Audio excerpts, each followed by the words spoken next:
Assalamualaikum warahmatullahi wabarakatuh. Hello everyone. Let me to introduce myself. My name is Eka Windiati, and on this opportunity I will discuss with you about verb. Jadi di video kali ini kita akan membahas sedikit mengenai verb atau kata kerja. So for the first, we're gonna talk about the definition of verb. Jadi verb itu apa sih? Verb is a word used to describe, mention, or describe an activity such an action, state of a person, circumstance, or experience. For the example, Windy eats her dinner quickly, or he had written similar acts twice before. Jadi singkatnya, verb itu adalah kata yang mendeskripsikan atau menyebutkan sebuah kegiatan atau suatu kegiatan yang sedang dilakukan oleh seseorang. Contohnya seperti yang di kalimat eats and written yang ditulis dengan bold, huruf tebal. Nah, eats and written di sini merupakan sebuah kegiatan yang dilakukan oleh seseorang. Siapa itu? Windy and he.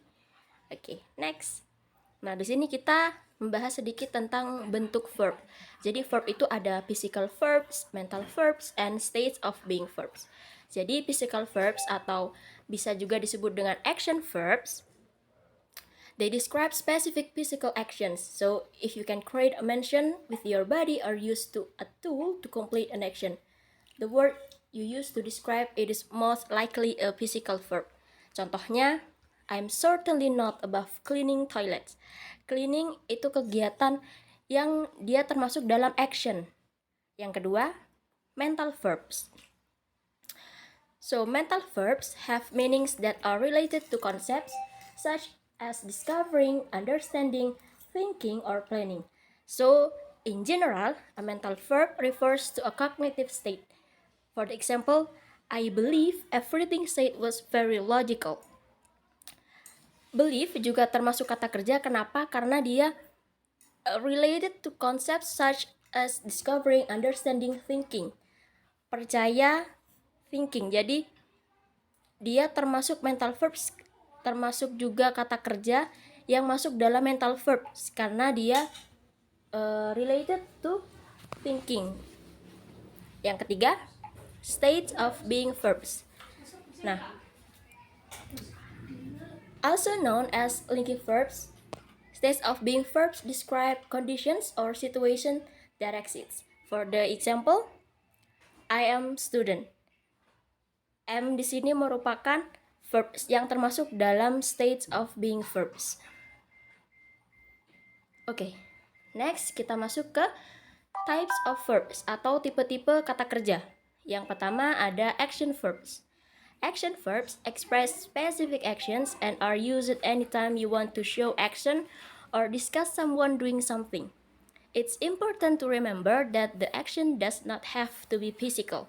For the example, Saka said jump the community state strike. And it is possible to dance without grading. Jadi jump and dance di sini termasuk action verbs yang berupa tindakan. Yang kedua, kita masuk ke transitive verbs. So, transitive verbs are action verbs that always express double activities that relate or effect in a sentence with a transitive verb. Someone or something receives the action of the verb. For example, I ate several snacks. Oke, next kita masuk ke intransitive verbs. Kalau tadi transitive verbs, kita kali ini bahasnya intransitive verbs. Intransitive verbs are action verbs that always express double activities. They are different from transitive verbs because there is not direct object following an intransitive verb. Jadi bedanya transitif sama intransitif, kalau di transitive verbs itu dia tidak ada direct object following an intransitive verbnya. Jadi di intransitif itu tidak ada direct objeknya. Kalau di transitive verbs ada direct objeknya. For example, we traveled to Bandung. Oke. Yang selanjutnya kita masuk ke auxiliary verbs. Use it together with a main verb to show the verb tense or to form equations or negative. Contohnya seperti can, do, did, may, would, should. For example, can you open the door please? Nah, can di sini termasuk dalam auxiliary verbs karena dia show the verb tense or to form equations or negative, menunjukkan equations, kata kerja. Okay, next kita masuk ke stative verbs. Stative verbs describe or express the situation or condition. The best way you think about stative verb is that they are verbs that describe things that are not actions. Jadi kalau stative verbs ini dia describe things that are not action, mendeskripsikan sesuatu, kata kerja yang tidak berupa aksi. Contohnya, I believe everything said was very logical. Seperti yang di awal tadi, believe dia termasuk kata kerja tapi bukan berupa kata kerja yang action. Oke, next kita masuk ke modal verbs. So, modal verbs are auxiliary verbs that are used to express abilities, possibilities, permission, and obligation.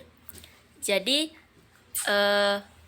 kalau di modal verbs ini hampir sama seperti yang tadi, tapi dia bedanya menunjukkan kemampuan, permission, possibilities, obligation. For example, ada contohnya di sini, one kind word can warm the winter months. Jadi can di sini dia bukan menunjukkan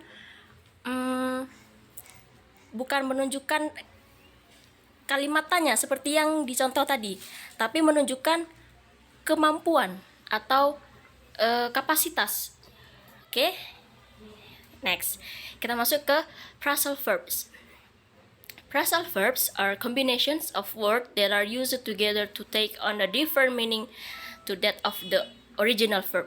For example, a life without justice is simply unfair. So, next kita masuk ke irregular verbs. Irregular verbs are those that don't take on the regular spelling patterns of past simple and past participle verbs. Some of the most common irregular verbs include say, make, go, take, come, know, and see. For example, we know riding motorcycle is potentially dangerous. So, di sini I have a questions for you guys. Can you help me with the car? For the first question, and the second is I know you can do it by yourself. Nah, yang termasuk kata kerja di kalimat pertama dan kedua adalah can. Ya, can you help me with the car? And I know you can do it by yourself. Kira-kira menurut teman-teman, can yang kalimat pertama dan can yang kalimat kedua termasuk dalam verbs yang apa? Okay, I will give you 10 seconds. 1, 2, 3, 4, 5, 6, 7, 8, 9, 10. Yes, yang pertama termasuk dalam auxiliary verbs dan yang kedua termasuk dalam modal verbs. Kenapa? Karena auxiliary verbs can di situ menunjukkan the questions, menunjukkan kata tanya. Sedangkan di kalimat yang kedua, I know you can do it by yourself.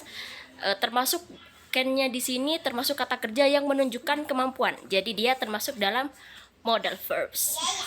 Oke, guys, sampai di sini penjelasan tentang verbs. See you on the next video. Jangan lupa untuk like kalau kalian paham dengan penjelasan saya yang sangat amat simple ini. I love you guys. See you on the next video.